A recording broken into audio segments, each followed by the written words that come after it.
Gato de Botas 2, O Último Desejo é um filme ironicamente bom.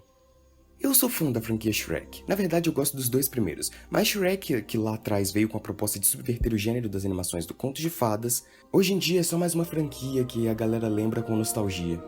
E eu sinceramente não entendo como hoje Shrek não tem todo o reconhecimento que um Toy Story da vida tem, por exemplo. Inclusive acabaram de anunciar o Toy Story 5. Por quê? Não sei.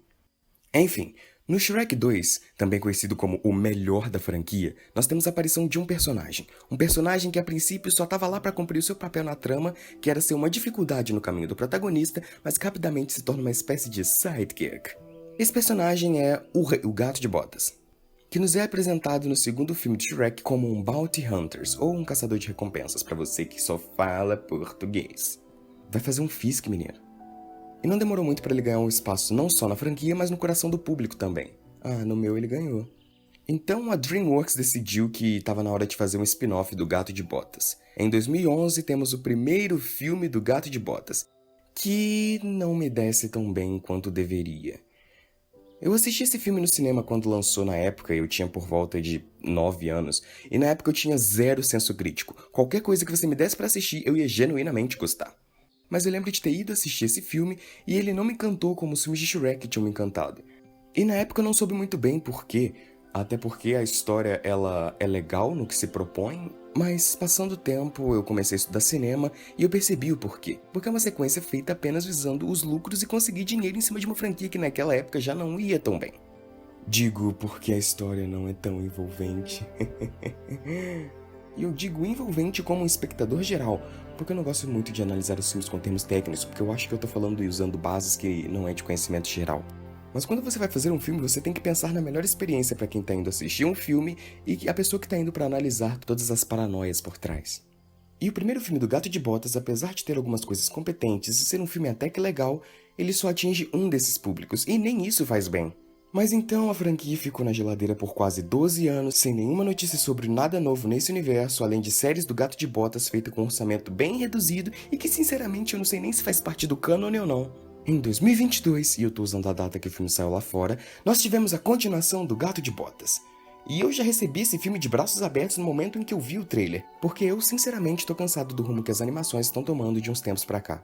Porque, e isso na minha visão, você pode ter opiniões diferentes e tá tudo bem. Desde que descobriram que o 3D é mais rentável e menos trabalhoso que uma animação 2D clássica, todas as empresas meio que mudaram seu estilo de animação para o 3D padrão.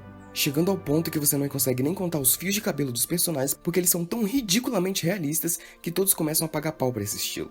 Mas isso começou a tomar um rumo tão grande que você só ouviu o nome de uma animação, você nem sabia o que se tratava, nem de que empresa era, e você já sabia que essa animação ia ser em 3D. Eu sou uma pessoa que sou fissurada em visuais artísticos, design de produção, trilha sonora e tudo mais. Porque desse jeito é como eu me sinto conectado com os artistas.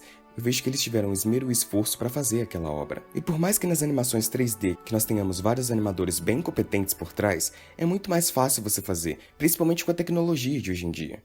Porém, em 2018, nós tivemos uma certa mudança nesse ramo, com o lançamento de um filme que eu particularmente endeuso muito, que é o Aranhaverso, com seu estilo de animação que misturava várias técnicas como o próprio 2D e 3D, dando um aspecto cartunesco, mas também simulando páginas de um quadrinho. E como esse filme, além de ser aclamado por crítica e público por sua história envolvente, também foi aclamado por seu estilo de animação, chegando até a ganhar um Oscar pelo conjunto da obra. Então as empresas começaram a perceber que elas poderiam fazer sim algo diferente e que poderia dar bom. Bem, todos os estúdios de animação, menos a senhorita Disney. E eu até entendo, porque a Disney domina o mercado hoje em dia e não precisa nem fazer muito para chamar as pessoas para o cinema. Bem, a menos que você seja estúpido o suficiente para não conseguir divulgar o filme de maneira nenhuma. Mas voltando, todas as empresas começaram a pensar em algo diferente. Até porque a Disney todo ano lidera as categorias de animação nas premiações com seu estilo, então eles não teriam nada a perder.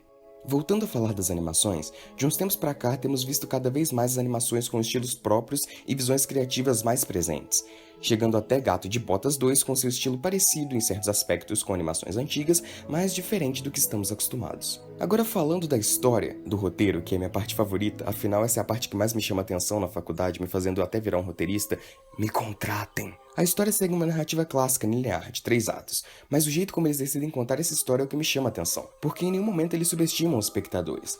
Bem, eu disse que são 3 atos.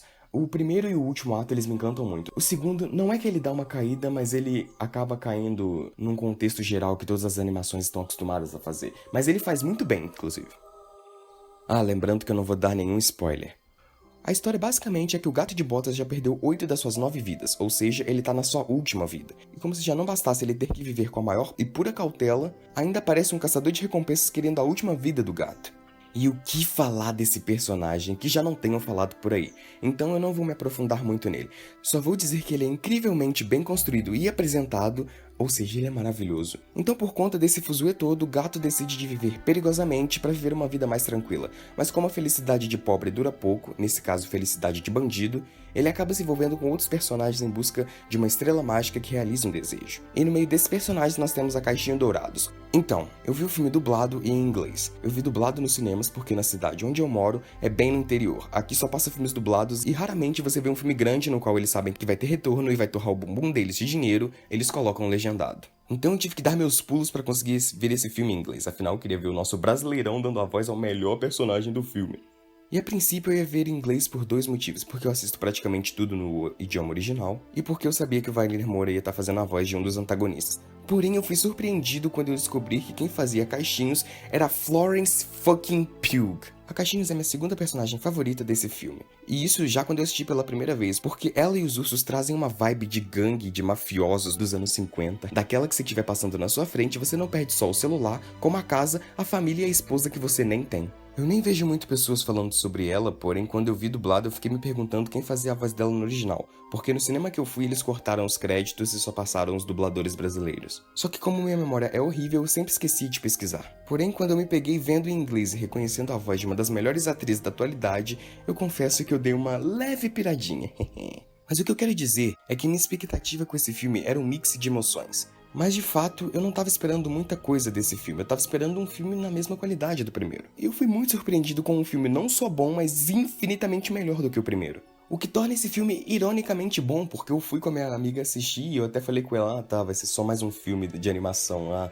E eu saí de lá realmente fissurado no filme, a gente conversa até hoje sobre os personagens. Eu fico meio triste por esse filme cair no mesmo ano em que Pinóquio do Del Toro e Marcel Deschel estão concorrendo ao Oscar, porque senão ele teria grandes chances de vencer. Mas é isso, eu vou terminar por aqui, porque eu que edito meus próprios vídeos, e esse aqui já tá ficando grande pra caramba, ou seja, eu vou me ferrar muito na edição. Esse vídeo não tem um grande propósito por trás, é só eu falando da minha experiência assistindo o filme, então valeu, tchau!